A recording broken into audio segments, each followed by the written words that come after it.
లక్షల మంది విద్యార్థులకి తప్పు జరిగిందని స్పష్టత ఉన్నప్పటికీ ఏదైతే ఎగ్జామ్ లో శాంటిటీ ట్రాన్స్పరెన్సీ లేదో అవకతవకలు జరిగినాయని చెప్పి రుజువైనప్పటికీ కూడా స్పందించి ఎగ్జామ్ ని రద్దు చేసిన బాధ్యత ఎన్టీఏ సంస్థపైన కేంద్ర ప్రభుత్వం పైన ఉంది.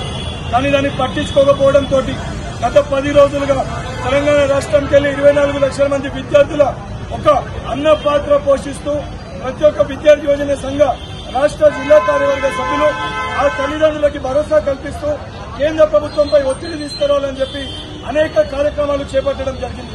ఇక్కడ కేంద్ర మంత్రులుగా ఉన్న కిషన్ రెడ్డి, బండి సంజయ్ గారన్న నోరు తెలిసి ఈ సమస్యని పరిష్కరించాలి. ఎందుకంటే తెలంగాణ రాష్ట్రంకి వెళ్లి 65,000 మంది విద్యార్థులు ఈ నీట్ పరీక్షల వల్ల ఇబ్బంది పడుతున్న స్టూడెంట్స్ ఉన్నారు. కానీ వారు పట్టించుకోవడంతో వారి ఇంటి దగ్గర నిరసన కార్యక్రమాలు చేపట్టడం జరిగింది. పెద్ద ఎత్తున స్టూడెంట్ మార్చిని ఏర్పాటు చేసినాం. ఈ రోజు కేంద్ర మంత్రి నరేంద్ర మోడీ గారి దిష్టిబొమ్మ దానం చేస్తున్నాం.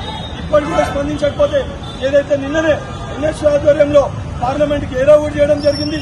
ఇప్పటికి కూడా నరేంద్ర మోడీ గారు స్పందించకపోతే పెద్ద ఎత్తున ఏదైతే ఇందిరా పార్క్ దగ్గర పెద్ద ఎత్తున అన్ని విద్యార్థి యోజన సంఘాలతోటి ఒక మహాదీక్ష ధర్నాన్ని కూడా ఏర్పాటు చేస్తాం. దానితో పాటు చలో రాజ్భవన్ కార్యక్రమాన్ని కూడా ఏర్పాటు చేస్తాం.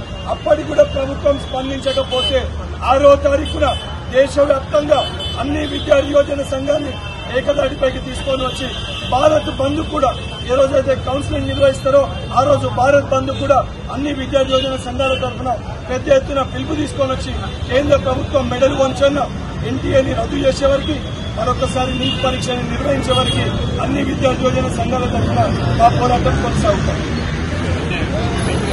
బిడ్డ అని ఈ సందర్భంగా హెచ్చరిక జారీ చేస్తూ తక్షణమే మీరు స్పందించాలని కూడా ఈ సందర్భంగా డిమాండ్ చేస్తున్నాం. విద్యార్థి యువజన సంఘాల ఆధ్వర్యంలో రేపు భవిష్యత్తులో ఖచ్చితంగా ఈ ఉద్యమాన్ని మరింత ఉధృతం చేసుకోవడానికి మేము మా పోరాటం కొనసాగుతుంది.